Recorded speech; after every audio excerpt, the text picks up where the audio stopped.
विवादों की वजह से the Zee horror show serial का नाम बाद में बदलकर अनहोनी कर दिया गया था।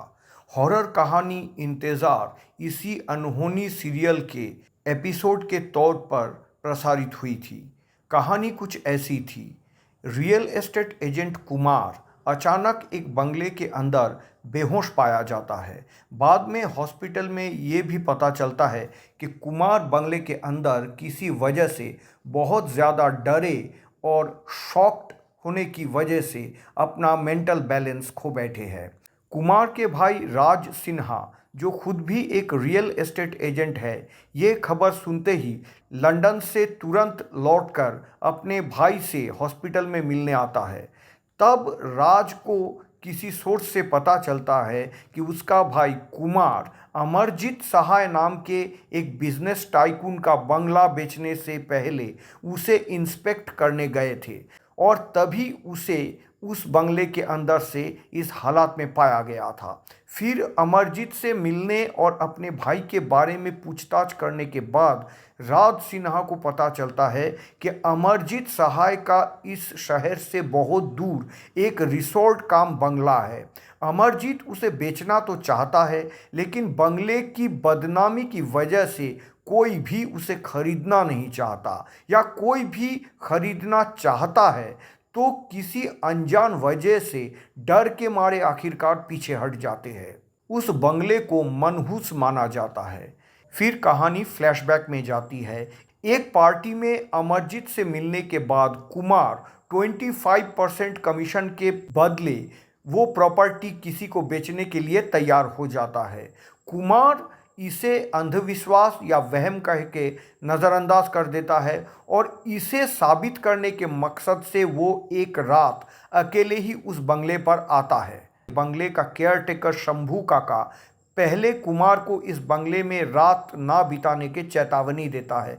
वो कहता है कि हर रात इस बंगले के आसपास एक प्रेत आत्मा भटकती है, लेकिन कुमार बंगले की बदनामी के लिए बंगले के केयरटेकर शंभू काका को ही जिम्मेदार ठहराता है।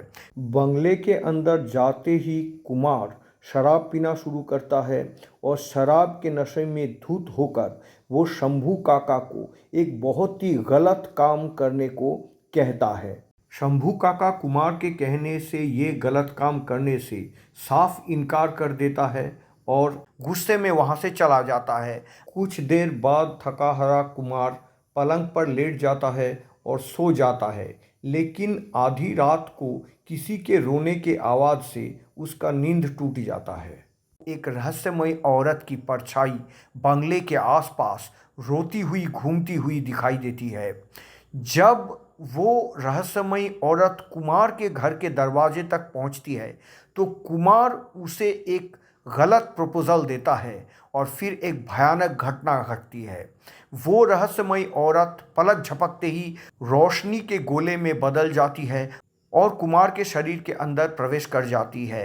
कुमार चीखते हुए बेहोश हो जाता है और इसके बाद वो अपना मानसिक संतुलन भी खो बैठता है। बाद में ये दिखाया जाता है कि कुमार का भाई राज सिन्हा उस बंगले का रहस्य सुलझाने के लिए रात में उस बंगले पर पहुंचता है। शंभू काका हमेशा की तरह राज को भी इस बंगले में रात ना बिताने की चेतावनी देता है।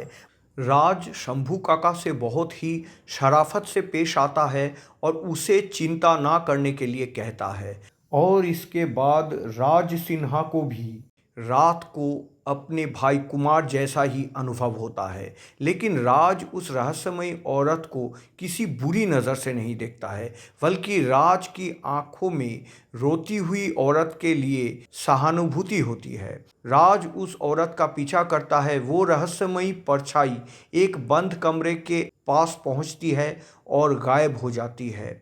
अगले दिन जब राज ने शंभू काका से इस बारे में पूछता है तो शंभू काका कहते हैं कि उन्हें इसके बारे में कुछ नहीं पता है। उन्हें बस इतना पता है कि ये औरत हर रात ऐसे ही रोती हुई बंगले के आसपास घूमती रहती है।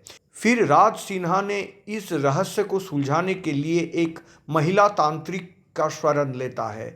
वो तांत्रिक माई राज को बताता है कि वो औरत असल में एक प्रेत आत्मा है और वो राज से कुछ कहना चाहती है, शायद वो मुक्ति पाना चाहती है। फिर राज उस तांत्रिक माई को लेकर बंगले में पहुंचता है और उस बंद कमरे को खोलता है। वहां तांत्रिक माई ने अपने मंत्र शक्ति से उस औरत के आत्मा को अपने शरीर में ले आता है। तांत्रिक माई के शरीर के जरिए वो औरत कहती है कि वो दरअसल इस बंगले की नौकरानी थी। इस घर का मालिक अमरजीत सहाय उसे अपनी हवस का शिकार बनाया था। नतीजतन वो वहाँ सुइसाइड कर लिया था। इसके बाद अमरजीत उसके लाश को कुछ राजमिस्त्री या मैसन के सहारे इसी घर के दीवार में चुनवा दिया था और फिर इस कमरे को हमेशा हमेशा के लिए बंद कर दिया था। फिर उस औरत की आत्मा कहती है कि अगर अमरजीत को सज़ा नहीं मिली तो उसकी आत्मा को मुक्ति नहीं मिलेगी। फिर राज सिन्हा चालाकी से अमरजीत सहाय को उसी बंगले में ले आता है। वहाँ उस औरत की आत्मा अमरजीत को सच कबूल करने के लिए मजबूर करती है। कबूलनामा करवाने के बाद अमरजीत को पुलिस के हवाले कर दिया जाता है। हालांकि इंतज़ार की कहानी में कुछ खास नया नहीं था, लेकिन अच्छे screen play, acting, sound effect और बेहतरीन सिनेमाटोग्राफी के वजह से कहानी दर्शकों को पसंद आएगी। इस कहानी में रामसे ब्रदर्स के डायरेक्शन का जादू भी अच्छे तरह से देखा गया है।